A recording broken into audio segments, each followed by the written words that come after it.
Look, you read the video title, you know what we're doing today, my top 10 favorite video games of all time. But why am I doing this? Well, as of August 2nd, I have officially been making content for this channel for a year straight. Kind of a big milestone for me. So, in order to celebrate, I decided to do something a little different, and I wanted to make this video. This video will also be a send-off of sorts. Due to some personal reasons, this channel will be going on hiatus soon. I just won't have the time to keep making videos for a while, so this is sort of a triumphant conclusion before the big break. Hopefully it is just temporary though, and I'll be back to making videos soon, but for now, I'm just going to finish the series I've got and make this video. Okay, a few things before we start. Rule 1, I am not going to go into a ton of detail for each game. I could easily talk about any one of these games for hours on end, so I'm going to try and keep it brief. That means no super in-depth look at the story or gameplay, unless I think it's worth mentioning or if it actively contributes to my enjoyment of the game. Number 2, no Star Wars games. This is a very difficult rule for me. I realize if I didn't have this rule though, 70% of this list would just be me swinging a virtual lightsaber. Most of my favorite games come from the Star Wars license, and that's because Star Wars is just my favorite franchise. But I want other games that I love to have a chance to shine. I also want to give the list some diversity, you know? Don't worry, I'll probably do a top 10 Star Wars games list soon, I just, don't know when. And lastly, all the games you've been seeing in the background and on the thumbnail, yeah, none of them are on this list. They're all more like honorable mentions, but I put them there because I didn't want to spoil anything. I will say, however, that Middle-earth Shadow of War is easily in 11th place, just outside of the list. It's so fun, I almost put it on the main list, but I just think everything else beat it out, if ever so slightly. So I guess that's like the honorable mention. But with all that being said, let's begin.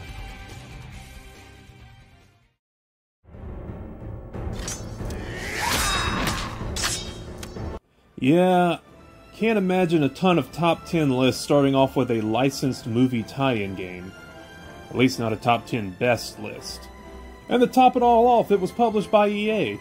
Must be one heck of a game then, right? Well, I think so, otherwise it wouldn't be on the list. Return of the King is one of those video games I feel like I've spent my whole life playing. I can't imagine a time I didn't own it. But enough nostalgia. The game itself is pretty simple. It follows the plot of Return of the King with a little bit of the Two Towers ending at the start of this game. After the tutorial level at Helm's Deep, you can choose one of 3 different level paths. The Path of the Wizard, the Path of the Hobbit, or the Path of the King, letting you play through as either Gandalf, Sam, or Aragorn and company, respectively. It's your typical 3D action beat-em-up, akin to the Revenge of the Sith game, which I'm also doing a Let's Play of, shameless plug, letting you build up a meter via combos, which then gives you more points to upgrade your characters. And boy, are there a lot of characters. You get the previously mentioned ones alongside Frodo, Merry, Pippin, and Faramir as unlockables after beating the story mode. Basically, you get the entire Fellowship of the Ring, but with Faramir replacing Boromir. The combat loop is just so simple and satisfying, and each character is just different enough to make replaying each level with them unique, but also simple enough if you wanted to pick up a different member of the Fellowship just to try them out. What really makes this game stand out, though, in my opinion, is the level design. Not only does every level have a great design, but just look at it. Every location feels as grand and epic as the movie feels, making it immensely enjoyable to play through. Definitely a worthy start to this list.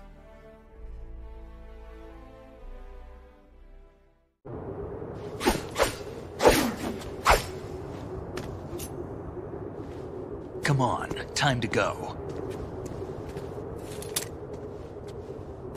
If you run out of ammo, you can have mine. You got enough? Absolutely. Infinite ammo. Wow, the guy with the Metal Gear Solid profile pic puts the Metal Gear Solid game on his list. Well, I'll have you know that there are 2 more Metal Gear games coming in this list, but I digress. Why Metal Gear Solid 2? Gameplay isn't that much different from the other older games. Most of the bosses are forgettable, and you can only play as Snake for like the first 45 minutes. Well, hypothetical and quizzical viewer, this is what I have to say to that. I think the gameplay is still pretty good. The bosses who are memorable will never leave your mind.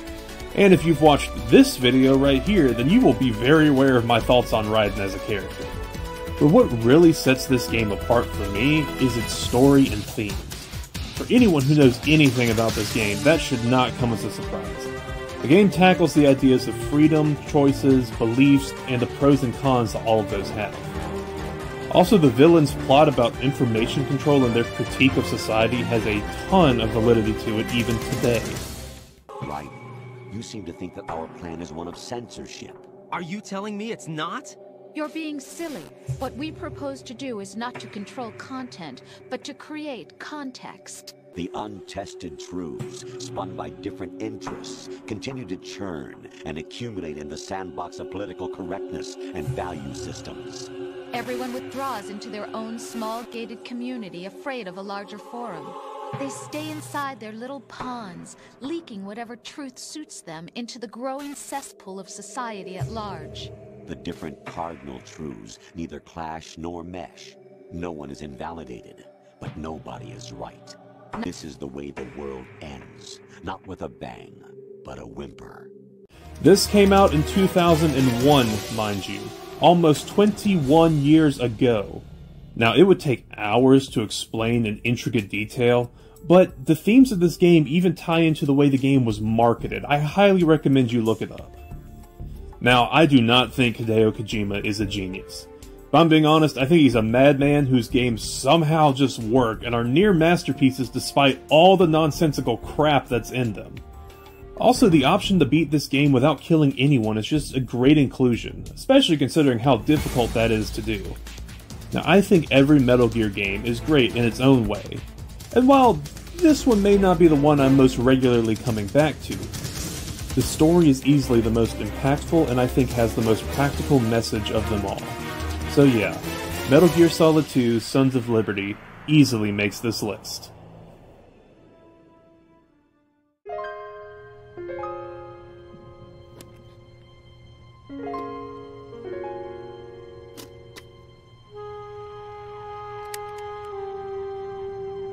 Alright, backstory time. I came to the Halo franchise ridiculously late. I had never played one until 2019. However, I quickly understood why the games have so much staying power.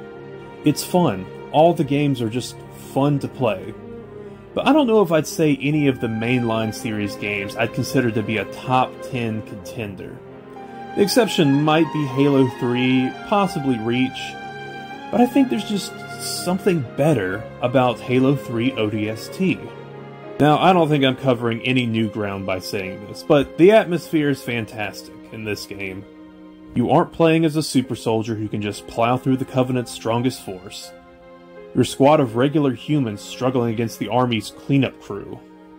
You're an elite soldier, sure, but you're still fragile whenever pitted against aliens who are twice your size. The gameplay loop of exploring the city to find the next level is enjoyable thanks to the solid gun gameplay.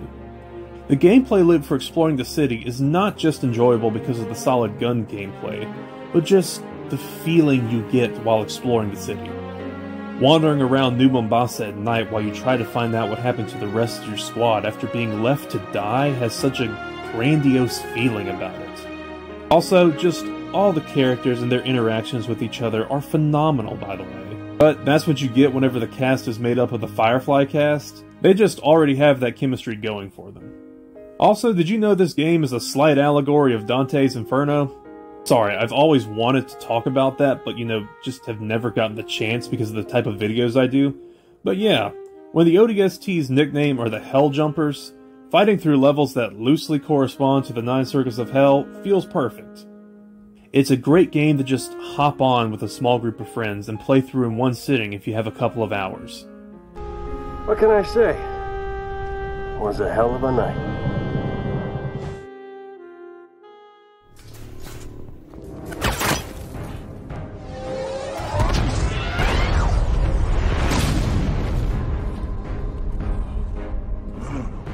You're not going anywhere. Batman Arkham Knight. The game makes you feel like you're Batman. There, I said the thing. I said the thing that everyone says about these games. Am I good now? Okay, but really, there's a reason the Arkham series is so beloved by almost everyone who plays them. And yes, this spot is kind of meant to cover the entire Arkham series, not just Arkham Knight. I think each game does something better than the others in my opinion. Asylum has the best atmosphere, City has probably the best characters and the most unique world map, Origins has the best boss fight and best art style, at least in my opinion. All of the games are great, but I just think Arkham Knight has the best total experience. While other games might do certain aspects better, Knight does every aspect at least well, and I'd say above average in every field. I know Arkham Knight is generally considered to be the worst of the series, but I don't know, I just couldn't disagree more. In terms of gameplay, the combat is as smooth as ever. In other Arkham games, I feel like I can't keep a consistent combo because Batman won't go where I want him to go. Or he'll auto-lock onto a goon who has a shield or a stun baton and I'll get myself hurt losing my combo. But in Knight, I mean, sure, I'm jumping and flipping around like a pinball, but I'm landing hits, I'm dropping enemies. I feel like my attacks are registering and I mean, just look at that. The Predator sections are also at their best in my opinion, with more gadgets and options than ever at your disposal to stealthily take down your opponents. I know that the Batmobile is the most heavily criticized part of this game, but I mean, I don't know. I don't mind it. Well, don't get me wrong, I do think it is a bit overused, but I don't know, I didn't mind it too much. It's also just fun driving around Gotham City and running criminals or militia vans off the road. In terms of story, wow. I think this game is pretty solid in that department. Again, I know the biggest complaints about this game's writing are the Arkham Knight's identity, or more specifically the fact that Rocksteady was not entirely honest about that identity, and the Joker supposedly hijacking the plot halfway through. Okay, barring the fact that Rocksteady said that Arkham Knight was a brand new character, I still think he's a solid reimagining of a previous character.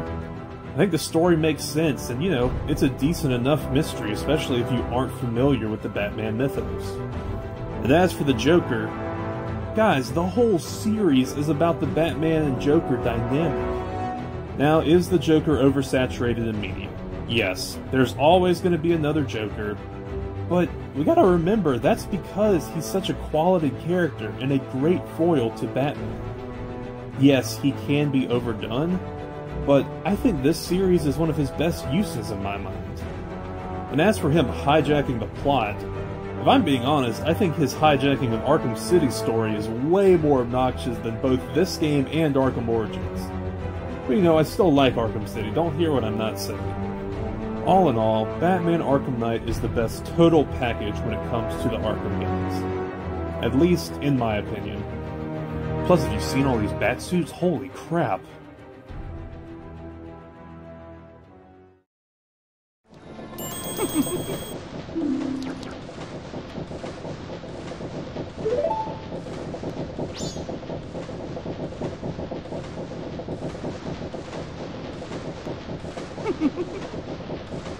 The Legend of Zelda Majora's Mask. See guys, I play Nintendo games too.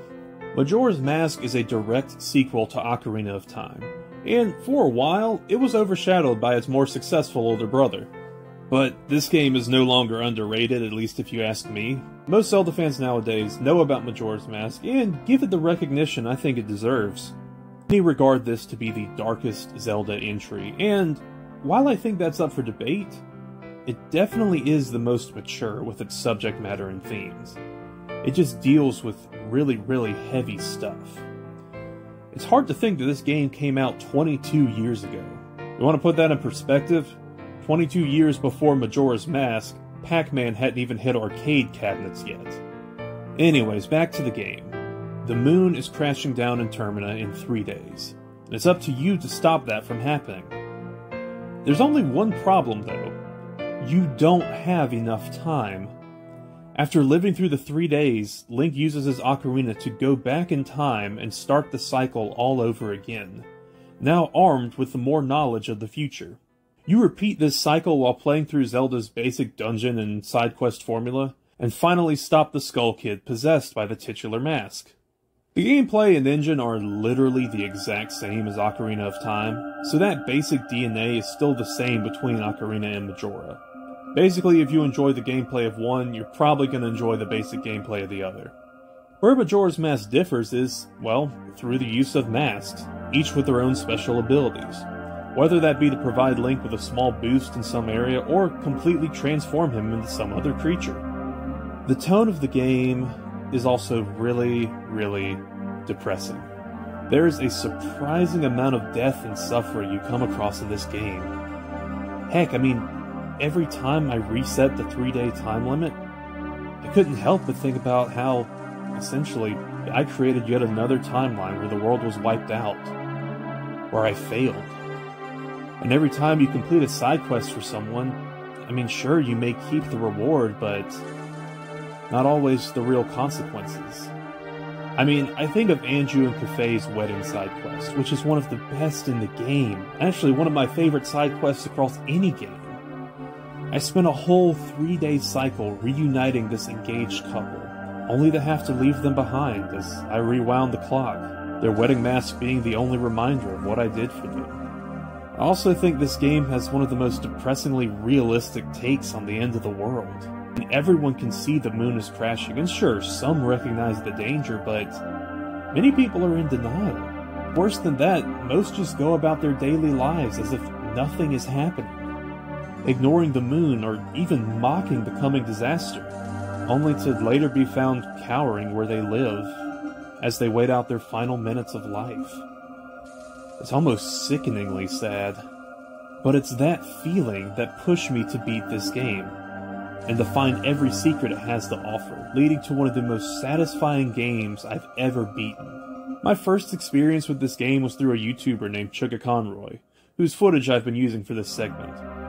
Side note, but Chugga Conroy was my biggest inspiration to become a YouTuber whenever I started watching him back in 2009. I recommend watching his playthrough of the game if you want to experience the full game, but maybe don't own it. All that said, Majora's Mask is chillingly good, and that's why it's number 6 on this list.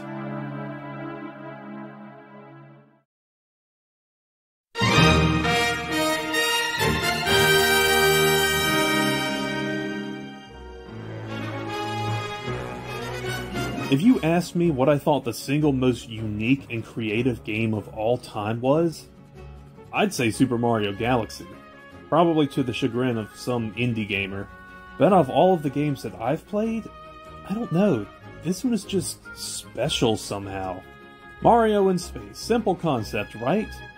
But then you play the game and you just have a blast as you can walk around 360 degrees around these planetoids thanks to the game's gravity physics. Or you can go shooting through space from one planet to another.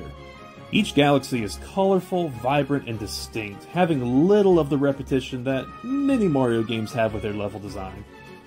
There's a bee-centric galaxy, a combination of fire and ice galaxy, a giant water slide floating above the void of space that you have to surf a manta ray across.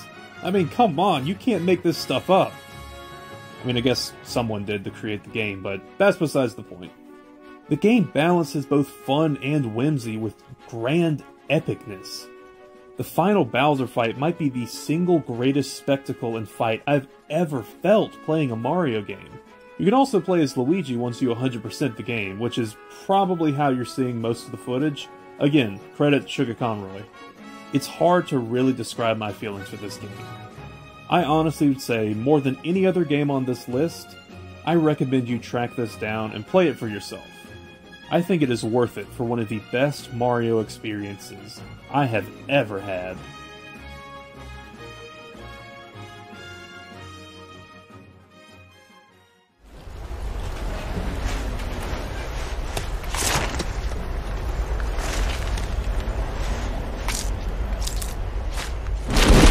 Standing on the edge of the crater, like the prophets once said. Yep, another Metal Gear game, and probably the last one too. Last one to be made and released as a game, not the last one on this list. This is a pretty notable departure from the regular Metal Gear formula. That's why I also have MGS2 on the list. They just play so differently from each other. Dawn is the linear spy mission through a single interconnected compound. Now you must contend with an open world. I really wasn't sure how I'd feel about the open world design when I first started this game, but it works really well.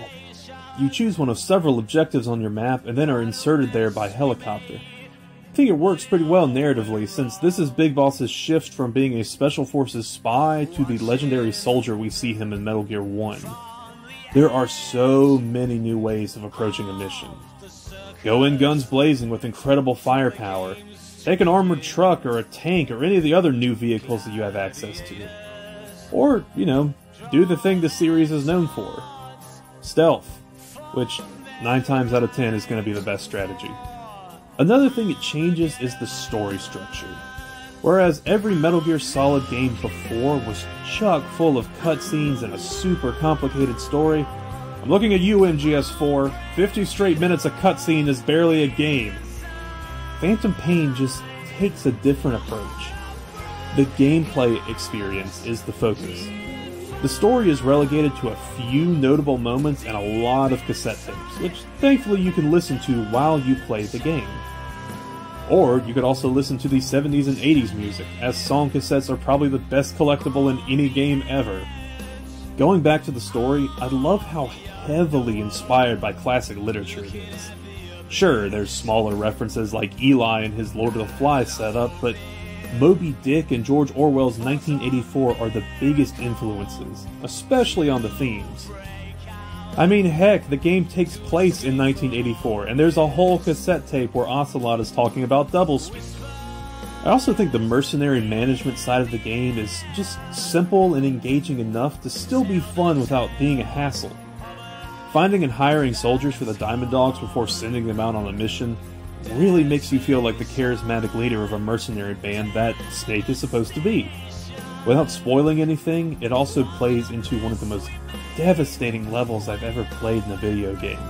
It shouldn't be much of a surprise to anyone who has actually played the mission Shining Lights Even in Death that I had to put down my controller and walk away to compose myself before I could bring myself to complete that mission. So, if you're looking for a fun game with a solid story, even if you're probably going to be super confused if you're not super invested in this franchise, with a decent twist at the end and some really heart-wrenching moments as well as some heartwarming ones, Metal Gear Solid V: The Phantom Pain is for you.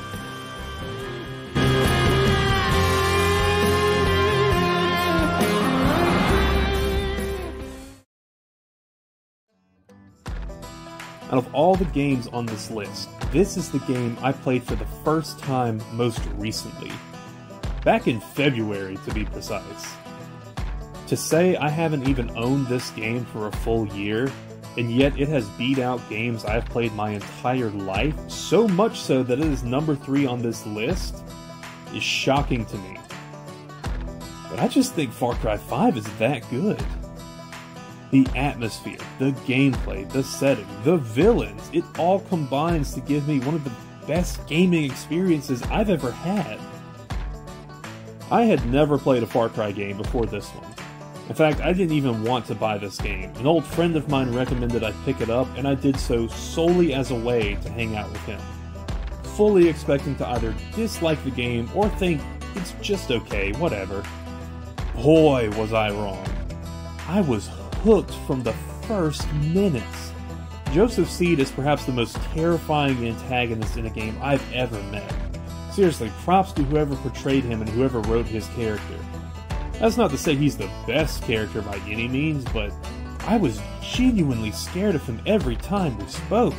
All of his siblings also work as excellent and memorable sub-villains as well, especially Jacob Seed. I believe how evil and misguided they were, and that's what pushed me to take down their cult. The majority of gamers seem to really dislike this one, or at least write it off when compared to Far Cry 3.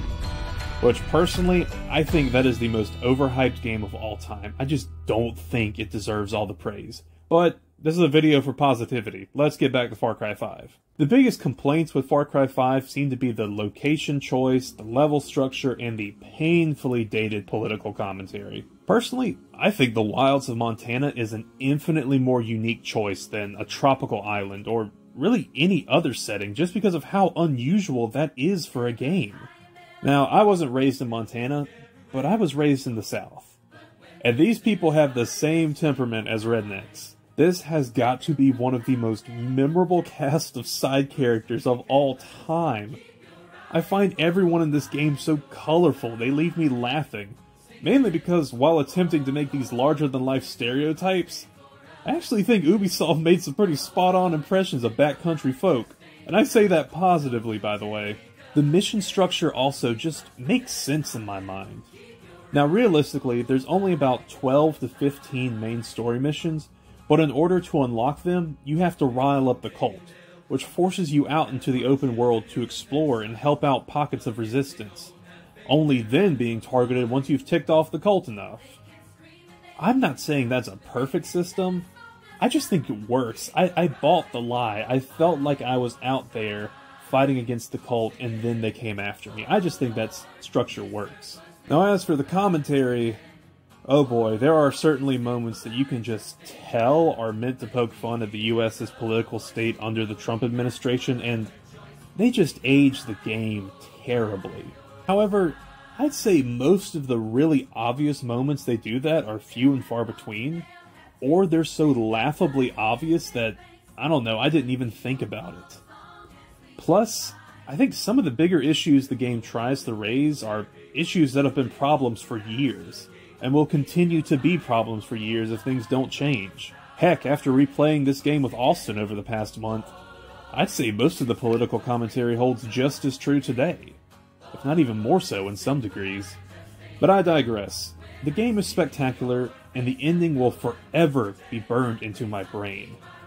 It's definitely not a perfect game, but I have no problem saying that Far Cry 5 is in my top 3 favorite games of all time. So, with that being said, let's see what the last two are. Armstrong! I said my sword was a tool of justice. Not used in anger. Not used for vengeance. But now I'm not so sure. And besides, this isn't my sword. Let's dance. That's right, 3 Metal Gear games, folks. This guy is clearly not well. Well, you might be right about that. Anyone who's been watching my playthrough of this game should be able to tell that this is about as far from any standard Metal Gear game as you can get. Gone is any resemblance to actual stealth gameplay, and instead it's replaced by Platinum Games' signature over-the-top action combat formula. If I were to describe this game to y'all, it sounds like what a 13-year-old edgy teenager would find cool. You play as Raiden, yes, the same Raiden from Metal Gear Solid 2. But now he's a cyborg, and a ninja, and he's got a sword that can cut through like anything. He's got a piece of cloth tied around his eye like an eye patch, and he fights this Brazilian cyborg samurai who's got a red sword, and Raiden's got a robot dog, and the final boss is the Senator of Colorado. I'm sorry. Saying it out loud never fails to remind me just how stupidly ridiculous this game is. But I think that's where all the fun comes from, just how over the top it is.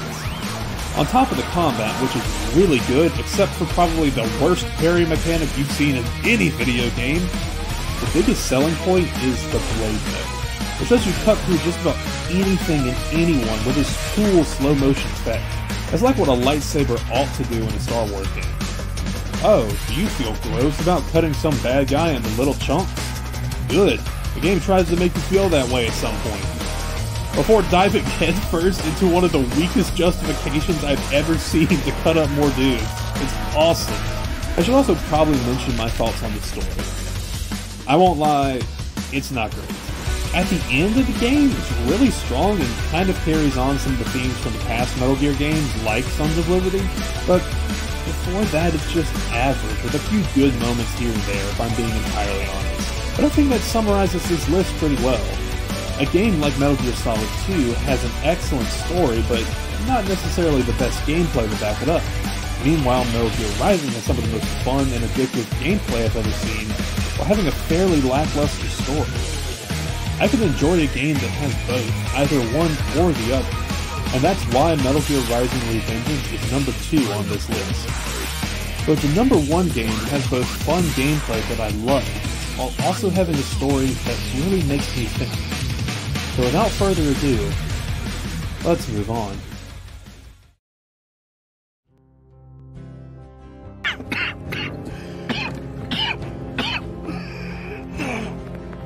What's wrong?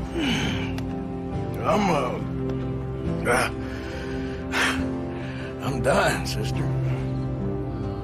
Okay. Yeah, I got TB. I got it. Beating a man to death for a few bucks. I've lived a bad life, sister. We've all lived bad lives, Mr. Morgan. We all sin. What am I gonna do now? Be grateful that for the first time, you see your life clearly. But I still don't believe in nothing. I guess I'm afraid. Red Dead Redemption 2 represented a major paradigm shift in how I viewed video games. It was one of the first truly mature games I ever played. I didn't even buy it or practically want it, but my college roommate got it for me. And whenever I got it, I was scared. Is this going to be some other over-the-top monument of pointless violence and sex like GTA, Rockstar's other game series? Well, I'm really relieved to say it's not. Red Dead Redemption tells a meaningful story about, well, redemption. Before I continue, I do want to say that I am a Christian. And because of that, redemption and repentance is something very, very close to my heart. That's why I love the Star Wars franchise so much and why it's my favorite franchise of all time. It deals with that topic. Now, obviously this game doesn't deal with religious redemption through Christ. That doesn't mean it's not powerful or didn't deeply touch me. Some spoilers for the game ahead. You can skip to whatever time I'm about to put on screen if you don't want to spoil any of this for yourself. You play as Arthur Morgan, a man who has lived a violent life. He's never really questioned what he's done because, in his mind, he thought it was for decent reasons. Helping out his family of outlaws and helping other people who are oppressed by the world. But that's just not the way things are anymore. Dutch, the gang's leader, has slowly gone insane out of desperation and begins sending the gang on more dangerous and more despicable acts. Heck, Arthur is sent to shake down a sick man who borrowed money, which he had to borrow to try and treat his tuberculosis. Arthur's beatdown only sped up that process, and that man died, leaving his family with nothing but the debt that he owed. This starts to bother Arthur, but he doesn't immediately change. Multiple events like that one slowly wear down his resolve until he truly questions who he is and what he's done. It's not helped when Arthur himself is diagnosed with tuberculosis, which, in an act of karma, he got while beating down that man. And in the last few hours of the gameplay shifts to trying to right some of the wrongs and helping others to escape the life that he's fallen into. Arthur's not trying to garner sympathy or think that his actions will cover up his past. He's helping others because he thinks it's the right thing to do. And he wants to try and do something good before he's gone forever. I mean, yeah, you can still go and do outlaw stuff like robbing banks or shooting people in the street. But after seeing Arthur's story, it changed the way I played this game. I felt like I ought to do good, because he was right. It was a story that showed me that video games could be more than just simple entertainment. They could have a meaningful story that really makes you think. Now, completely shifting gears to the gameplay, It's just fun. You feel like a cowboy. You can do cowboy things. Fight off bandits, become a bandit, hold up a train, get into a gun duel. It's just fun, and it offers a unique experience since there really aren't many cowboy games out there. The game also has an online mode, which is just terrible. There's no way around it. It's just awful. Yet I play that online mode probably more than I do the story mode, since it still has that solid gameplay experience. But now I can do it with a friend. Even if you can't do half the things you can do in the main game, goofing off in the Old West with a buddy is just plain addictive. All in all, Red Dead Redemption 2 is an experience that will make you laugh, make you cry, and it'll leave you thinking about some pretty simple but understandable issues. It gives you a fun way to distract yourself for a few hours. And that is why it is the #1 game on my list. I don't know, Arthur. Nor do I. I'm seeing things a lot more clearly now. I wish things were different. But it weren't us who changed.